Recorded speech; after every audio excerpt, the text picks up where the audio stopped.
So hi guys, welcome back to my to videos. तो इस video में दोस्तों डिस्कस करने वाले हैं यहाँ पर कुछ इंपॉर्टेंट कंपनीज को और उनसे रिलेटेड कुछ इंपॉर्टेंट अपडेट्स हैं जिसकी बात करेंगे इस वीडियो में। तो चलिए दोस्तों वीडियो की शुरुआत करते हैं। सबसे पहली कंपनी को डिस्कस करते हैं। पहली कंपनी का नाम है दीपक नाइट्राइट लिमिटेड।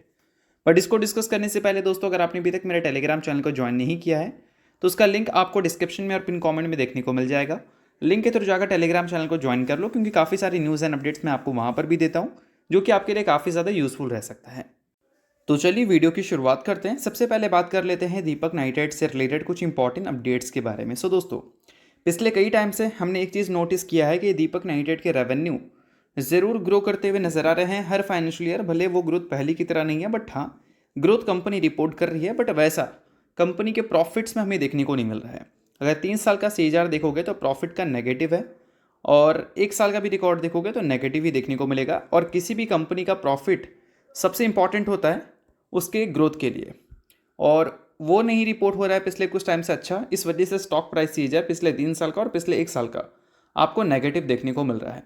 अगर पिछले 4 क्वार्टर की बात करें तो कंपनी का रेवेन्यू ऑल टाइम हाई पे है, but due to low operating profit margin company के जो प्रॉफिट्स हैं वो ज़्यादा रेवेन्यू के बावजूद भी आपको कम देखने को मिल रहे हैं, जो कि क्लियर आप देख सकते हैं यहाँ पर। तो ऐसे टाइम पे क्या है कि जो जियोपॉलिटिकल टेंशन्स हमें पास्ट में होती हुई देखने को मिली थी, जिससे ये सिनेरियो क्रिएट हुआ था, वो अगर शॉर्ट आउट होता है तो दीपक नाइट्राइट का जो जो बोल सकते हैं लो ऑपरेटिंग प्रॉफिट मार्जिन है, वो थोड़ा सा रिवर्स होकर ऊपर जा सकता है। सो अब दोस्तों, वीडियो में आगे बढ़ने से पहले बात कर लेते हैं मेरे टेलीग्राम चैनल के बारे में, जिसको अगर आपने अभी तक ज्वाइन नहीं किया है तो उसको जाकर ज्वाइन कर लो। लिंक आपको डिस्क्रिप्शन में और पिन कॉमेंट में दिख जाएगा।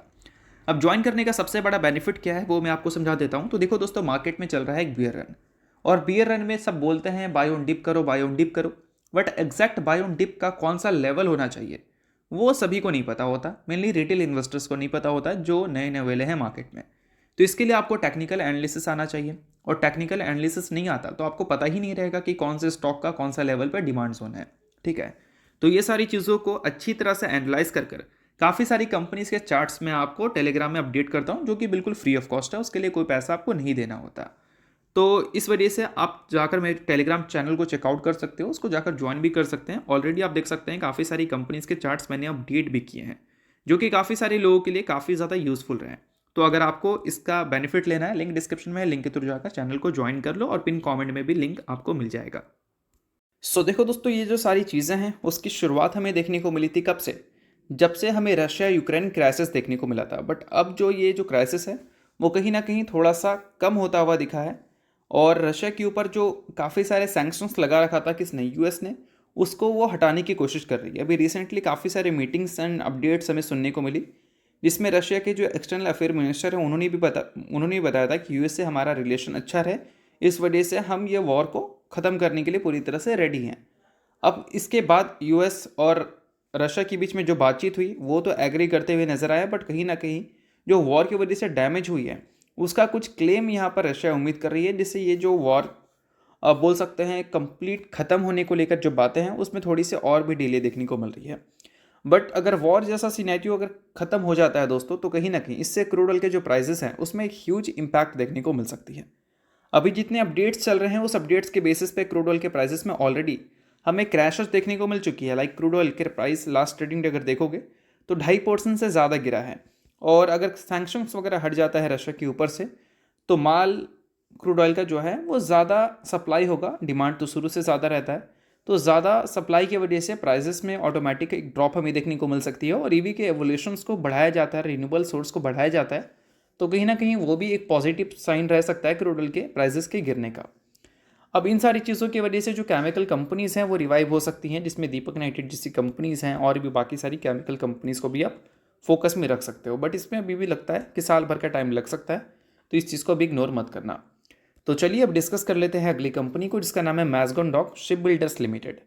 अब मैज़गॉन की दोस्तों बात करें तो रिसेंटली एक न्यूज़ हमें देखने को मिला था कि FDI लिमिट को बढ़ाया जा सकता है गवर्नमेंट की तरफ से, और इससे क्या है कि हमारे जो न्यू बोल सकते हैं टेक एवोल्यूशन है उसमें काफ़ी ज़्यादा फ़ायदा दिला सकता है हमारी डिफेंस कंपनीज़ को। अब देखो, टेक फील्ड की बात करें, लाइक टेक तो हर जगह यूज़ होता है। अब जो डिफेंस सेक्टर में टेक यूज़ होता है उसके लिए कंपनीज़ को बहुत ज़्यादा खर्च करना पड़ता है। अब ज़्यादा खर्च करेगी कंपनी तो कंपनी को पैसे के सोर्स भी चाहिए, तो पहले क्या है कि फॉरेन से डायरेक्ट कंपनी इन्वेस्टमेंट ले सकती थी, बट उसके लिए भी एक परसेंटेज फिक्स किया गया था। बट अभी पॉलिसीज़ में चेंजेस की वजह से उम्मीद किया जा रहा है कि जितने भी एक्सपेंसेस है न्यू एवोल्यूशन को लेकर वो कंप्लीट फॉरेन से ही हम उठा सकते हैं। तो इन सारी चीज़ों की वजह से मैज़गॉन जैसी कंपनीज आपको फोकस में रहती हुई दिखी थी। और अच्छी बात यहाँ पर यह है कि मैज़गॉन के जो ग्रोथ है प्रॉफिट के, वो हमें काफ़ी इंप्रेसिव दिखे हैं 3 साल, 1 साल और 5 साल के CAGR में। और ग्रोथ के हिसाब से स्टॉक थोड़ा ज़्यादा ही रिएक्ट करता हुआ दिखा है, क्योंकि काफ़ी सारे न्यू ऑर्डर्स भी मिले थे। तो एक्सपेक्टेशंस थी कि बहुत ज़्यादा कंपनी अच्छा कर सकती है, और उस एक्सपेक्टेशंस में थोड़ी सी अभी कमी आती हुई दिखी है, और इस वजह से कंपनी के जो वैल्यूशन है उसमें भी कुछ करेक्शंस देखने को मिली है। एक टाइम पे 60 के आसपास की पी पे ये कंपनी चल रही थी, अभी 50% तक का ड्रॉप इसके बोल सकते हैं प्राइस टू अर्निंग मल्टीपल्स में देखने को मिल चुका है। और पेग रेशियो को देखोगे तो वो नियर 1 के आसपास आ चुका है। अगर ये 1 से कम हो जाता है तो मैज़गॉन के वैल्यूशंस को देखते हुए हम इसको अट्रैक्टिव मान सकते हैं। तो देखते हैं कि आने वाले कल में क्या क्या चीज़ें हमें मैज़गॉन में होती हुई नज़र आती है। तो चलिए अब डिस्कस करते हैं अगली कंपनी को, जिसका नाम है इन्फोसिस लिमिटेड। अब पिछले कुछ टाइम में रशिया नहीं, यूएस से काफ़ी सारी हमें टैरिफ की न्यूज़ सुनने को मिली थी, जिसमें एक न्यूज़ हमें देखने को मिला था रेसिप्रोकल टैरिफ का।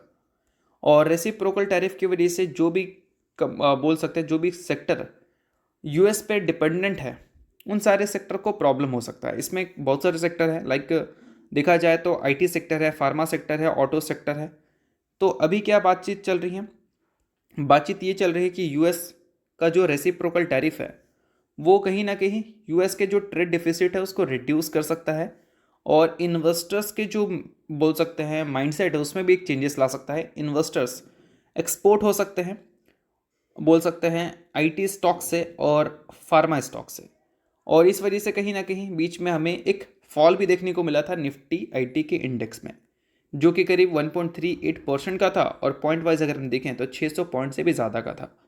अब देखो रेसिप्रोकल टैरिफ अगर हुआ है तो इससे दो चीज़ें हमें देखने को मिल सकती है, या तो बातचीत करके यूएस की रेसिप्रोकल टैरिफ इंडिया के लिए जो है वो कम कर दिया जाए, या फिर इंडिया का जो टैरिफ है यूएस के लिए उसे कम कर दिया जाए। अब टैरिफ के लिस्ट में बात करें कि यूएस के ऊपर सबसे ज़्यादा टैरिफ कौन लगाता है, तो वो है इंडिया। तो इंडिया अपने टैरिफ रेट्स को कम करती है तो कहीं ना कहीं इन्वेस्टर्स के लिए ये एक अच्छी बात होगी, और टेक कंपनीज़ को भी एज ए इन्वेस्टमेंट अपॉर्चुनिटी की तरह देखा जा सकता है। तो एज ए इन्फोसिस इन्वेस्टर आप इस चीज़ को नोट कर लो। इन्फोसिस के इन्वेस्टर हो या किसी भी अदर टेक कंपनी के, मैक्सिमम इन सभी का जो रेवेन्यू है वो हमें यूएस से ही जनरेट होता हुआ दिखता है, तो इस चीज़ पे थोड़ा सा ध्यान देना। तो चलिए अब डिस्कस कर लेते हैं अगली कंपनी को, जो कि अपने पिक से 40% के आसपास नीचे है। अब दोस्तों इस कंपनी ने अनाउंसमेंट किया है कि 26 फरवरी को ये बोर्ड मीटिंग शेड्यूल कर रही है, जिस बोर्ड मीटिंग में स्टॉक स्प्लिट का प्रपोजल रखा जाएगा। नाम है दोस्तों कंपनी का वेसुवियस इंडिया लिमिटेड। सो अगर आप इस कंपनी के शेयर होल्डर हैं तो बेशक आपके लिए काफ़ी अच्छी अपडेट है। शेयर होल्डर नहीं है तो आप इग्नोर कर सकते हैं, छोटी कंपनी है इस वजह से मैंने बता दिया, बाकी किसी भी तरह का बाई सेल रिकमेंडेशन नहीं है। तो चलिए दोस्तों ये सारी कुछ इंपॉर्टेंट अपडेट थी कुछ इंपॉर्टेंट कंपनीज को लेकर, जिसकी बात की हमने इस वीडियो में। होप करता हूँ वीडियो आपको अच्छा लगा होगा। लाइक कीजिए, पहली बार सब्सक्राइब कीजिए। वीडियो देखने के लिए बहुत बहुत शुक्रिया।